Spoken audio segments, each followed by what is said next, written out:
Welcome to the Matt Stewart Sports High School Football Podcast. We are now just 3 weeks away until we kick off the Georgia high school football season with the Corky Kell Classic and the first Friday night of the regular season. And I look forward to once again calling play-by-play for the Corky Kell. And then on September 5th, starting my 12th season calling GPB Sports Football Fridays in Georgia. Like, subscribe, and follow. In this episode, we're going to visit with North Oconee Titans State Championship coach Tyler Aurandt. And the Titans are the favorites in my book to repeat as state champs in 4A.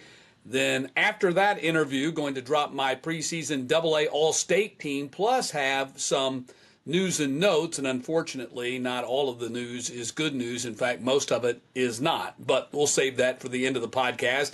And that's after we hear from Coach Aurandt.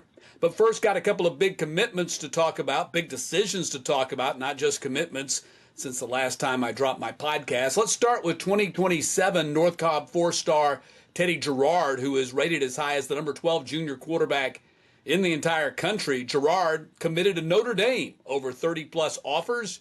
Teddy, in his first season with the 6A Warriors, after playing his first two seasons with AA North Cobb Christian, threw for over 4,700 yards and 49 touchdown passes. So big decision for him as he gets ready to kick off his junior season. Also, Brooks County All-State four-star junior George Lammons decommitted from Texas A&M. He's rated as high as the number 2 tight end in 2027. 63 pass catches, 1,300-plus yards, 20 touchdowns as a sophomore. As I wrote on Twitter this past week, he is uncoverable. You can't cover him, especially in 1A football. So he's got a long way to go in his recruiting process. He's just now kicking off his junior season. Aquinas senior All-State wide receiver Jack Rhodes flipped his commitment from Navy to Virginia. Jack's had a phenomenal career going into his senior season with 122 catches, 2,174 career yards, and 27 touchdowns. So stick around. My conversation with North Oconee coach Tyler Aurandt is right around the corner. Remember, like, follow, subscribe. But before we do all that, let's count down my preseason AA rankings. Let's start with number 10, Thompson. 9-4 last season and reached the quarterfinals under coach Michael Youngblood after winning the state championship in 2022. Top returning players, offense, they got quarterback Markevian Jones and athlete Jarrett Sinkfield, who's all-state. Defense, you got 3-star cornerback Kennedy Bailey, who's committed to Liberty, and linebacker Leonard Jenkins.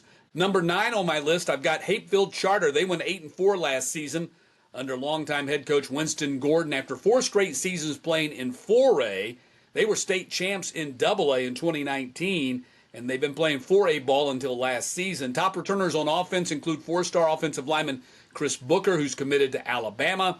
Defense, you got tackle Kenny Fairley, 14 TFL and 6 quarterback sacks last season.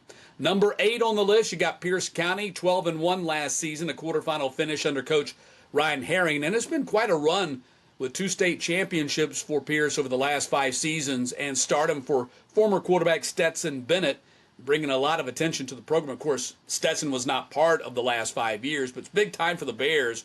Got a lot to replace, not the least of which is another star quarterback in Cade McAtha. Great dual-threat quarterback, so he's finished up his eligibility. Their top returning players are running back Marquez Leggett and two-way star Chance Williams. Number 7 on my list, you got Sumter County, 10-2 under Coach Will Rogers last season. That was the best season ever for the Panthers in the program's 20-year history. Top returners, All-State defensive lineman Joshua Coleman and two-way star running back linebacker A.J. Curse, who earned All-State honorable mention last season. Of course, Sumter County, just 20 years, but going back to the old days, America's high school dominated the state back in the 1970s. Number 6 in AA, I've got Morgan County, 11-2 under Coach Clint Jenkins, quarterfinal finish last year. Best season for the program in over 30 years. Top returners include on offense All-State quarterback Davis Strickland and All-State running back Christian Munford. On defense, you got linebacker Jordan Gordon. Number 5, Carver, Atlanta. Bounce-back season for Coach Darren Miles. Team going 9-3 last year. Got to the state finals in 2021 and the semifinals the year after that, but then it took a step back in 2023, and then they bounced back in 2024. Top returners, two-way star, 3-star athlete, wide receiver / DB Terrius Favors, who's committed to Boise State. tight end Orlando Crafton, who's committed to Western Kentucky, and Sackmaster defensive end Michael Johnson. Number 4 on the list, Rockmart, 11-3, got to the semifinals under Coach Biff Parsons last year after getting to the state finals in 2023, and 33-6 the last 3 seasons. Top returners offense, you got 4-star offensive lineman Jaden Thompson and 2-way star running back / linebacker Nate Davis. Number 3, Appling County got to the semifinals for the 3rd time in 4 years last year, but they ended up having to forfeit 10 wins for using an ineligible player. And then they made a change at head coach because of that controversy and scandal.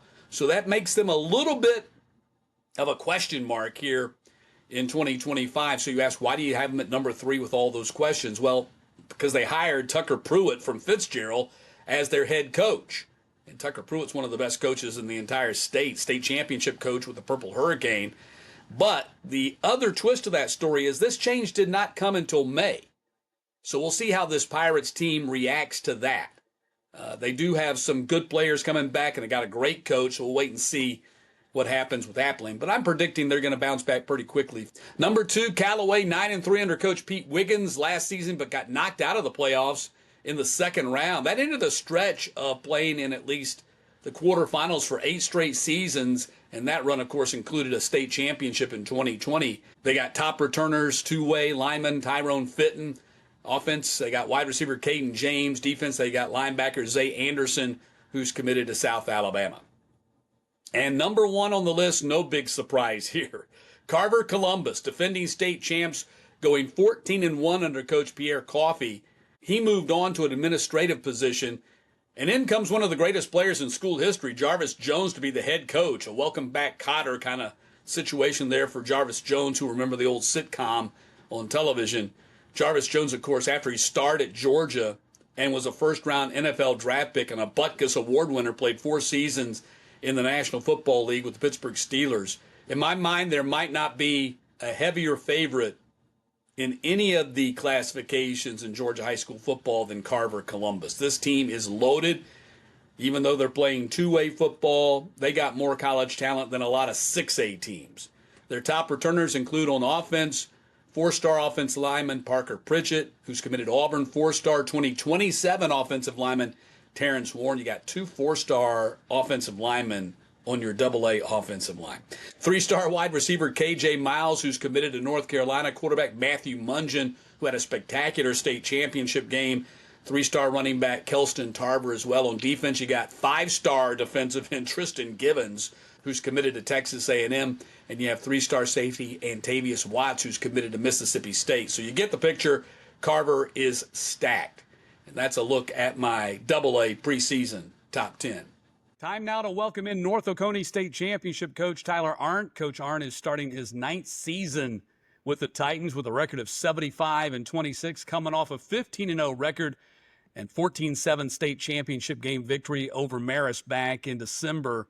Coach, thanks a lot for being with us. You're welcome. Thanks so much for having me on, Matt. So what's life been like for Coach Aurandt and the Titans since that win in Mercedes-Benz Stadium? It's been busy, but it's been per usual. I mean, it stays busy. I feel like high school football is becoming more and more of a year-round deal, where, there's always something going on. So, you're staying busy trying to stay on top of things, but you're also trying to find ways to take a break and get some rest. But it's been good. I'm really excited about the opportunity to work with this team and get started for this season. Well, hopefully you had a chance to get a little bit of rest for the start of the season, which is quickly upon us. When I ask you about that state championship game and that win over Marist, one of the true blue bloods in the state of Georgia, what's the first thing that pops into your mind? A gritty win over a really, really good football team that, historically it has, always been there in the end. And they're just so consistent that, it's one of those things I told the kids after the game, how proud I was of their resiliency because they went through a lot of ups and downs in that game with a couple turnovers and then just some other things that took place throughout the game, on such a big stage, and they handled that with such good, great maturity. I was proud of how the game transpired and how they handled all those different things. Coach, we had some shootouts there at Mercedes-Benz Stadium. Yours was just a classic high school or just a classic football game for that matter, with a lot of great defensive plays and some big offensive plays. It was just a really fun one to call. So thanks for that. I do appreciate that. So wasn't your first big championship. It was your first state championship as a head coach, but you were part of Chris Hatcher's staff at Valdosta State when you guys won a national championship. You were part of Mickey Kahn's staff at Grayson when you won a state championship. You've also been on the staffs of David Dean and Eric Godfrey.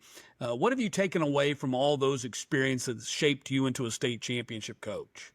Yeah, you certainly draw from each one of those, and you know, I've been very fortunate and blessed to be around some really good people that have done things the right way.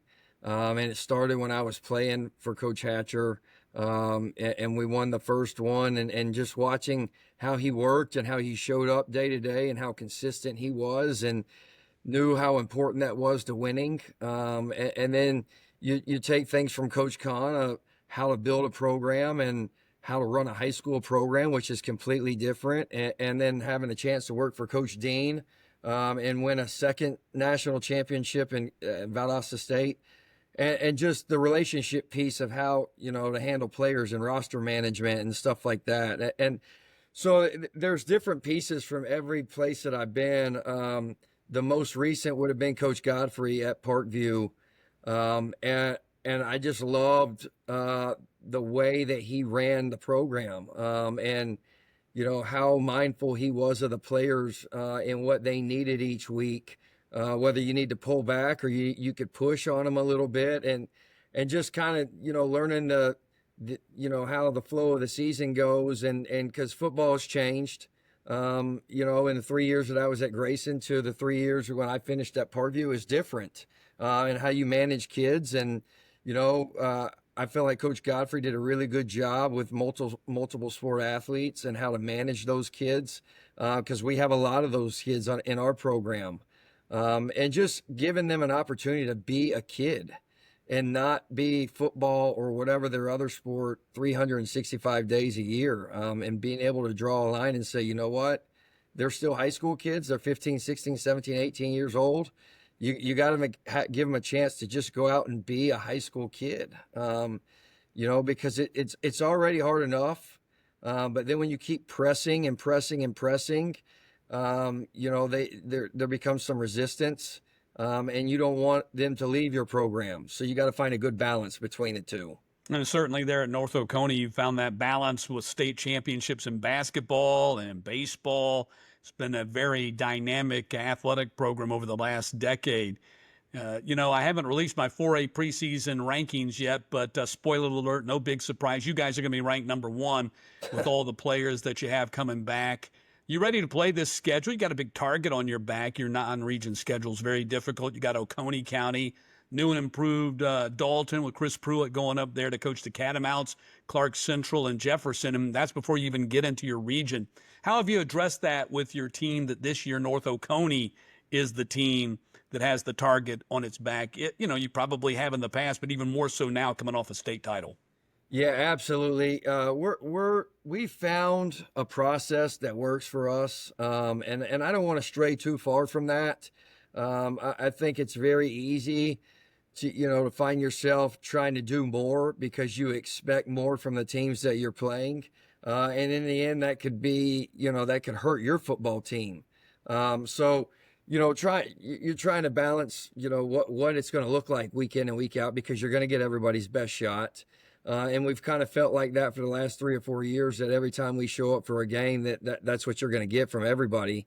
But also it's what I went back to just a second ago, is remembering that they're high school kids, and, not pressing too hard too early, and kind of trying to find that balance of when enough is enough, and not running them into the ground, trying to get them ready for ball games, because I think we do have a very mature football team that has played a lot of ball games.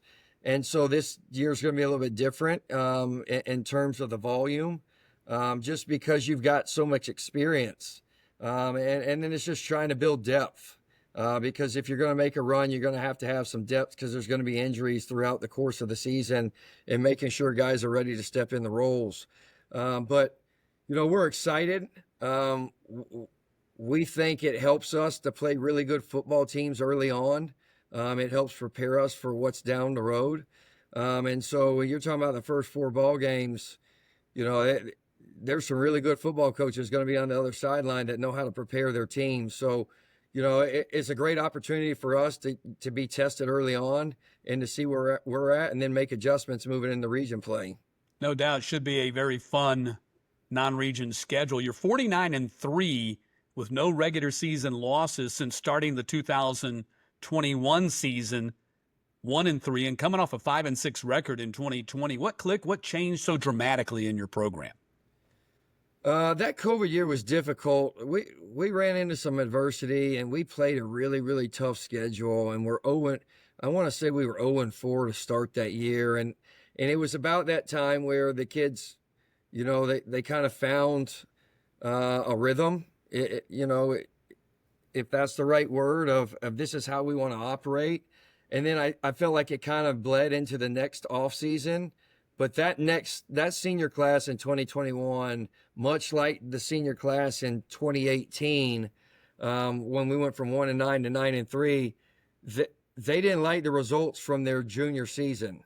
And, they made a very conscious effort to be different, to try and operate differently. They didn't like the idea. They didn't like the thought of us not being 500 in 2020. And they wanted to be different. We were going to play the exact same schedule, just flip the home and away. So it's still going to be just as hard, but now you got different challenges because you got different teams on the road.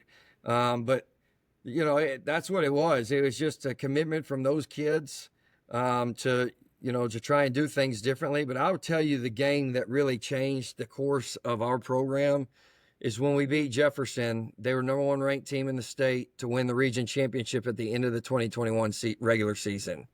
They had Malachi Starks, who everybody in the state knows who he is. Yes, we do. As talented as he is. And we played about as good as you could possibly play in that game and beat them at their place. And I think that was kind of what changed the trajectory of our program. Of course, your high school is in the suburbs of Athens. How has the proximity to the Georgia Bulldogs football program and their recent, national championship runs and success maybe fueled your program's growth and success? Yeah, I'll even speak from just, the surrounding areas of Athens. I think it has accelerated football in this area. There are so many people here that are so in tune with what Georgia's doing and what's going on in Athens that it drives the passion for high school football as well. Where I think, you go to any given stadium on a Friday night and they're going to be packed out because I think the passion for football in this area has taken off since Georgia won those back-to-back national championships. I would even say from the time Kirby got there that, it's kind of changed the trajectory of this area in terms of football. That's one thing that, we talk about as head coaches is how much different this area has become and how much more dominant it has become over the last 5, 6, 7 years. And I think a lot of that has to do with the proximity of being close to Athens, but what, the success that they have had has bled into the surrounding areas and helped us. Like they like to say, it just means more. And certainly there in the Athens area on the high school level, it means more too. So you can't win state championships without great players. You bring back 4-star linebacker / tight end / do everything, Kamari Brooks. And what a spectacular state championship game he had last December. He's rated as high as the number 6 edge defender in the country. But really, for you guys, he's so much more than all that. He committed to the Georgia Bulldogs this past summer. Give us the coach's perspective on Kamari Brooks. He will be a generational type player that I will get to coach. I don't know that there will be a more dynamic athlete. We've got some really good athletes, and we've had some good athletes come through here. But what he has done for our school, I don't know that anybody else will be able to replicate that. Winning back-to-back state championships in basketball then winning a football one in between those. He's so good physically, but I don't think people understand how smart and how intelligent he is. That I think that's what separates him. Is he's not somebody that you have to tell things. You don't have to tell him 2 and 3 times. Like he understands it, and he's very savvy from a football standpoint of understanding scheme and what the opponents are trying to do. And so he's usually in the right place at the right times. I mean, I'd say probably 98% of the time he's where he's supposed to be. He doesn't get out of position much, but that's because he understands the game so well. But then the next layer is his leadership. And when one of your best players is your best leader, you're going to have a chance to win a lot of ball games, and that's what he's been the last 2 years, and it's expected to be again this year. He's not afraid to open his mouth. He holds them accountable. He loves on them. He understands, where to draw the line, and like I can push, and then he can build them right back up too. He's just a kid that he's so well rounded, and he has all the pieces that I'm so excited to see, where he goes from here, because he's going to have an opportunity to do some really special things as he goes throughout his career. Yeah, I think 4 or 5 years from now, we can definitely, see him in the National Football League. There's a lot that goes into that, and a lot of football still to be played. But I think, certainly has that potential, plus all the things that you just described about him. You bring back your 3-star quarterback, Harrison Faulkner. That's his college rating. He's a 5-star quarterback for you guys.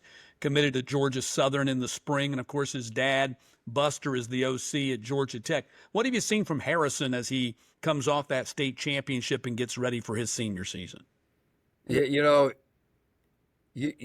He's so competitive, and you wouldn't think that he could be more competitive, but that's what we're seeing. It's just a whole nother level of the way he's competing right now.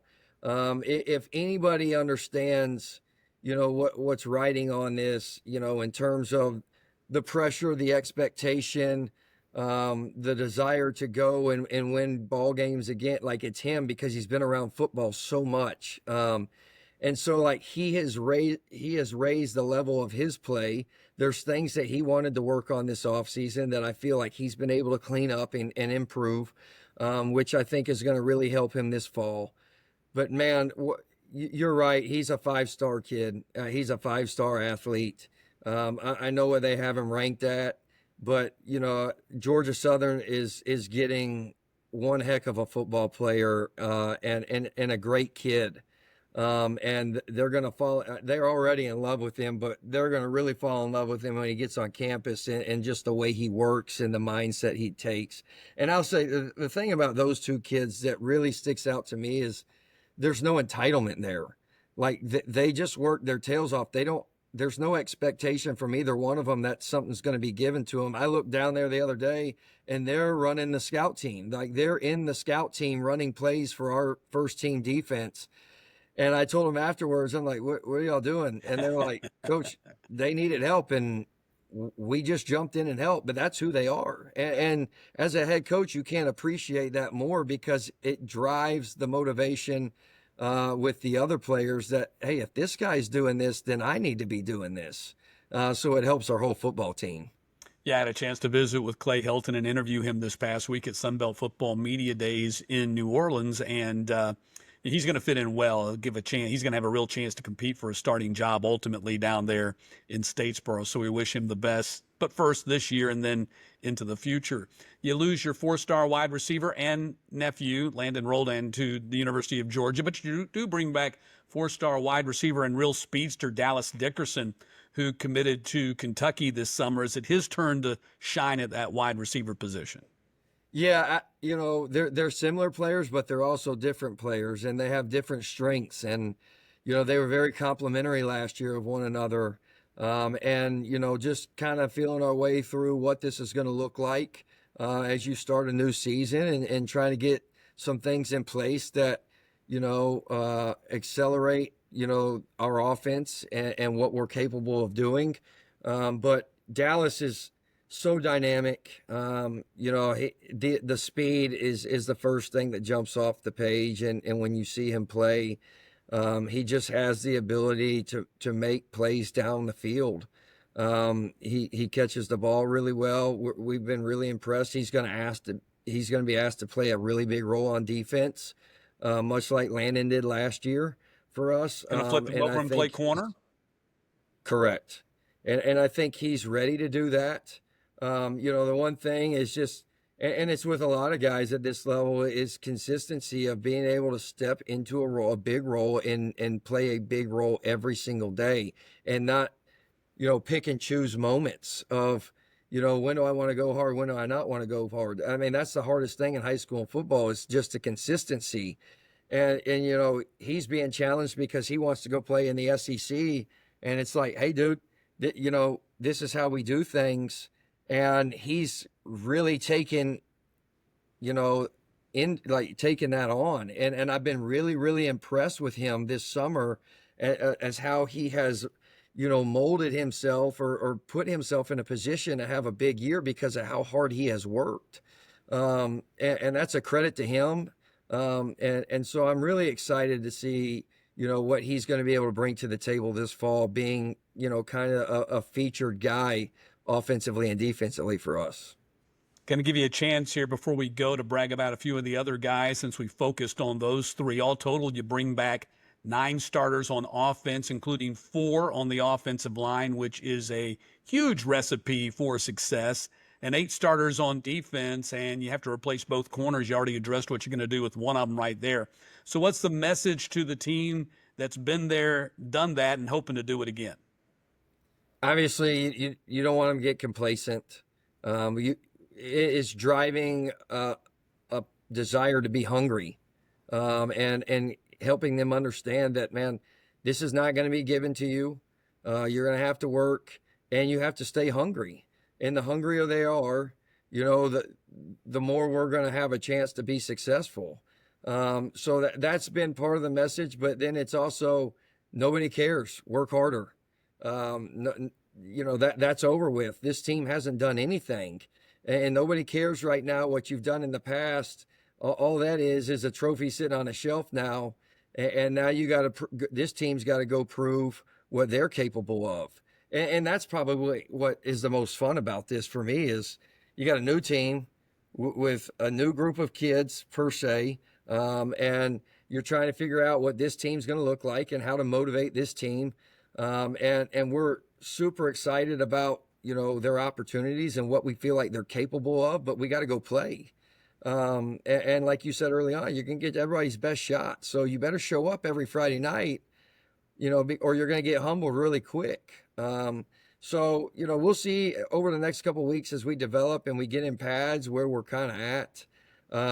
But I feel like we're in a good place right now, but we can't stop working, because there's plenty of teams out there that are just as hungry to go win another state championship or win their, first state championship like us, that are going to take, they're going to bring everything they got to get there. Well, those trophies on the shelf, Coach, are certainly fun to have and look at, but you're right, it doesn't mean anything for the future, but it does mean that you did something in the past, and in your case, it was just 8 months ago. Look forward to catching up with the Titans in 2025. Coach, thanks a lot for being with us. Thanks so much, Matt, for having me on. We appreciate everything you do for high school sports in this state. Always great to visit with North Oconee head coach Tyler Aurandt, and, he stayed the course, started out slow there in Bogart, Georgia, but he has built a powerhouse there in the Athens area. Brings just about everybody back, as you could tell from our conversation, from a team that went 15-0 a year ago, and some serious star power, too, in Kamari Brooks, Harrison Faulkner, and Dallas Dickerson. They're going to be tough to beat this year. All right, let's move along. Like, follow, subscribe, and let's get to our AA preseason All-State team. Going to start at quarterback with Davis Strickland from Morgan County. Over 3,100 yards passing last year, 40 touchdowns recruiting. He has several offers, including East Tennessee State. Running back Kelston Tarver of Carver Columbus, 3-star running back. Over 1,200 yards rushing last year, 11 touchdowns, recruiting 9+ offers, including Troy, UAB, and Georgia Southern. Also at running back, Christian Munford, Morgan County. Over 1,500 yards rushing last year and 10 touchdowns. He's committed to West Georgia. Aaron Curse, Sumter County, over 900 yards rushing last year, 16 touchdowns, and getting it done on both sides of the ball. 83 total tackles, 17 TFL, and 5 quarterback sacks. He's committed to Eastern Michigan, and he was 2024 All-State. At the wide receiver position, KJ Miles from Carver Columbus, 3-star wide receiver who's committed to North Carolina. Deshaun Fedd from Crisp County, 43 catches for 849 yards, 7 touchdowns last year, All-State honorable mention. He was the Region 1 3A Athlete of the Year. Recruiting has 6+ offers, including Georgia State and Jacksonville State. Also at wide receiver, Jarrard Sinkfield from Thompson, 38 catches, 657 yards, 10 touchdowns. Also rushed for 768 yards and scored 7 touchdowns. And he also doubles up as our AA All-State kick returner. Tight end Orlando Crafton from Carver, Atlanta, first team All-Region 5 AA last year. He's committed to Western Kentucky. On the offensive line, Chris Booker from Hatfield Charter, 4-star committed to Alabama. He's rated as high as the number 15 interior offensive lineman in the country, 2026. Offensive line, Parker Pritchett from Carver Columbus, 4-star committed to Auburn, rated as high as the number 16 offensive tackle in the country for 2026. His teammate is Terrence Warren, a 4-star offensive tackle class of 2027, rated as high as the number 8 interior offensive lineman in the country for 2027. Also at offensive line, Jaden Thompson from Rockmart, 4-star class of 2027, rated as high as the number 12 interior offensive lineman in the class of 2027. And also Elijah Rowe from Callaway, 6'5", 285 senior, 8+ offers, including Georgia State, Georgia Southern, and Kennesaw State. AA defense, let's start on the defensive line. Tristan Givens, Carver Columbus, not only one of the best in AA, one of the best in the country. 5-star rated as a number 3 edge rusher for 2026, committed to Texas A&M, over 85 total tackles last year, 29 TFL, and 12 quarterback sacks. Joshua Coleman from Sumter County, 2024 first team All-State. He's committed to Ball State. Michael Johnson from Carver, Atlanta, 177 career total tackles, 84 TFL, 18 quarterback sacks. Recruiting, he's got several offers, including Western Kentucky. And Tyrone Fitton from Callaway, 3-star defensive tackle, committed to Colorado State. At linebacker, you got Fitton's teammate Zay Anderson from Callaway. He's a 3-star inside linebacker committed to South Alabama. I had the pleasure to visit with and interview Jaguars head coach Major Applewhite at Sunbelt Football Media Days this past week. Also at linebacker, Chris Starr from Spencer, 192 total tackles, 26 TFL, 10 quarterback sacks, and that's not a whole career. That's just his sophomore season. Amazing. Also at linebacker, Nate Davis, Rockmart. He's a 2-way star running back, also 117 total tackles, 4 TFL. We did a Rockmart game this past season, 2024 season, on GPB Sports Football Fridays in Georgia. Nate Davis never came off the field. He's All-State here on my All-State team for AA. Also at linebacker, you got Jaden Knight from Appling County, 2024 All-State honorable mention. In the secondary, Terrius Favors from Carver, Atlanta, 2-way star, also a big-time wide receiver, 3-star athlete. He's committed to Boise State. He had 6 interceptions last year for Carver, and also a dynamic kick returner.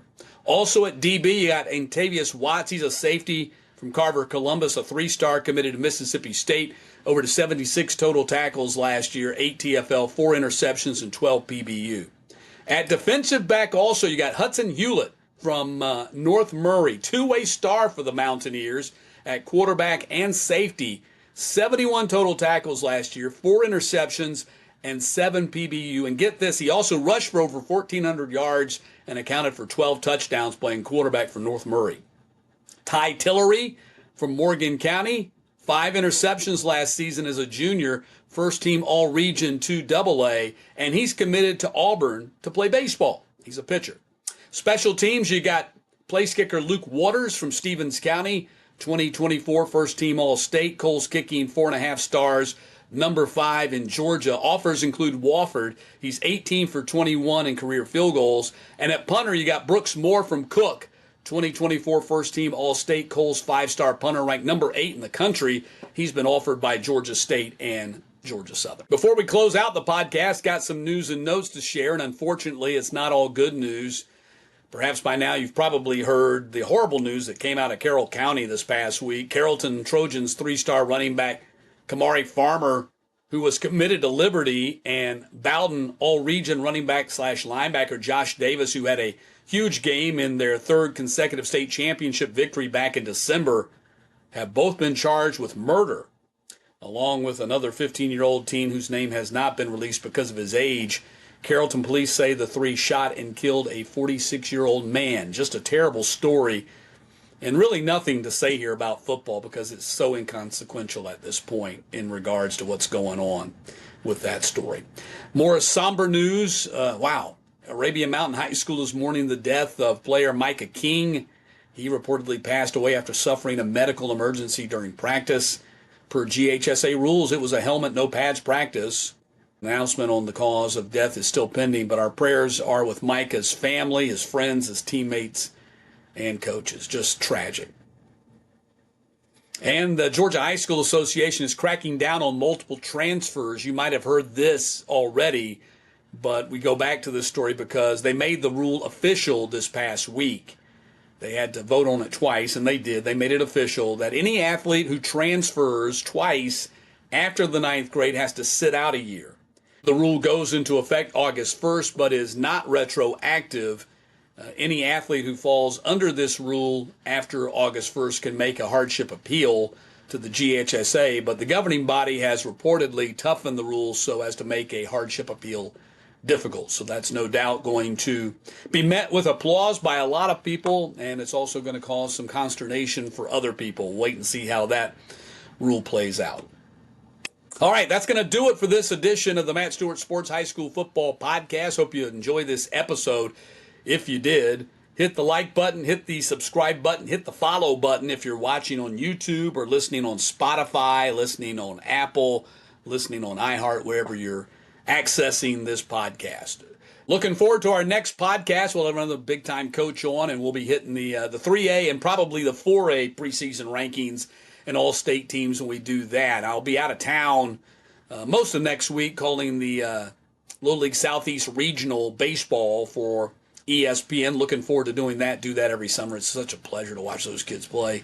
And once I get back from that and we get this next podcast dropped, we're going to be basically a week away from the start of high school football season. So really looking forward to that. Again, like, follow, subscribe, and we'll see you next time on the Matt Stewart Sports High School Football Podcast.